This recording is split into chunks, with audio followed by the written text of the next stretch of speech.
Breaking news आहे। बलूच आर्मीनं भारताकडे मदतीची मागणी केली आहे। भारताने आम्हाला खुलं पाठबळ द्यावं असं BLAनं म्हटलेलं आहे। तर पाकिस्तान आहे तोपर्यंत अस्थिरता राहील असंही बलूच आर्मीचं म्हणणं आहे।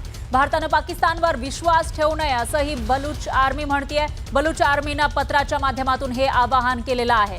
तर बलुचिस्तान हा वेगळा व्हावा पाकिस्तानकडून अशी मागणी आहे बऱ्याच वर्षांची BLAची। आणि त्याच पार्श्वभूमीवर आता जेव्हा पाकिस्ताननं भारतामध्ये आगळीक करण्याची एक प्रकारे प्रयत्न केलेला होता तो भारतानं हाणून पाडलेला आहे। पण अशामध्ये जेव्हा शस्त्रसंधी झाली आहे तेव्हा पाकिस्तानवर भारताने विश्वास ठेवू नये असं बलूच आर्मीनं म्हटलंय।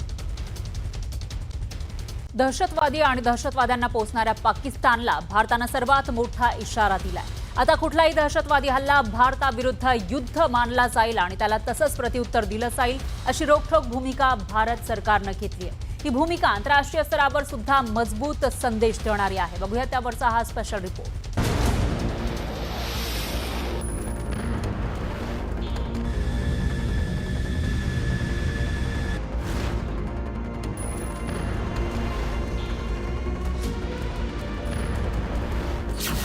दहशतवादाला माफी नाही।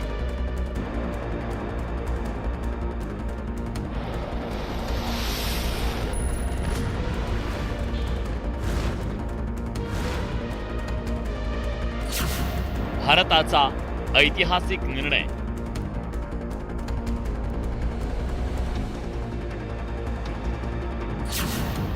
पाकिस्तानला अंतिम इशारा।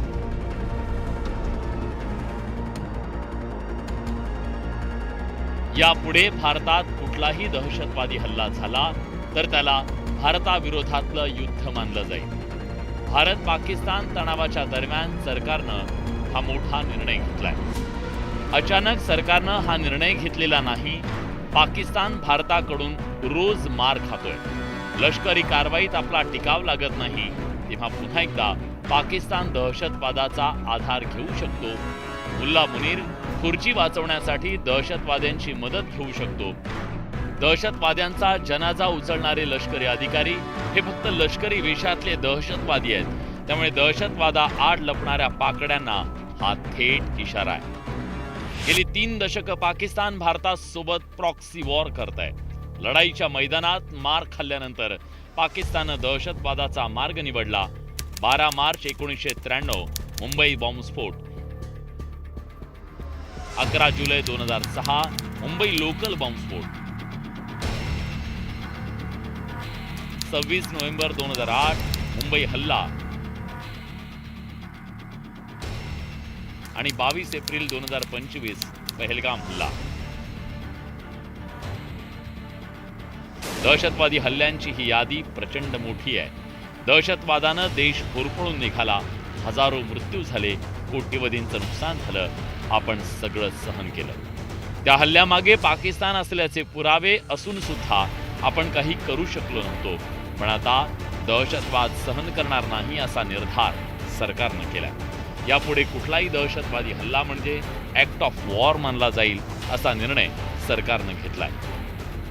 ऍक्ट ऑफ वॉर म्हणजे काय? ऍक्ट ऑफ वॉर म्हणजे आम्ही एक ऑफिशियल घोषणा करू की आता आम्ही पाकिस्तानच्या विरोधामध्ये युद्ध लढलेलं आहे आणि याकरता सरकार एक घोषणा करेल तर ज्यामुळे भारताचं जे सैन्य आहेत, जी सुरक्षा दलं आहेत, त्यांना ज्या प्रकारची कारवाई पाकिस्तानच्या विरोधात करायची आहे ती त्यांना करता येईल। म्हणजे त्यांच्यावरती कुठलेही निर्बंध लादता येणार नाही। दहशतवादी हल्ला म्हणजे भारताविरोधात युद्ध म्हणजे यापुढे भारत हल्ल्यानंतर विचार करणार नाही तर थेट कारवाई करेल। पाकिस्तानच्या प्रॉक्सी वॉरचा हा अंत असेल। आता भारत दहशतवाद सहन करणार नाहीच पण ते पसरवणाऱ्याला सुद्धा सोडणार नाहीये। Bureau report, news 18 Lokmat.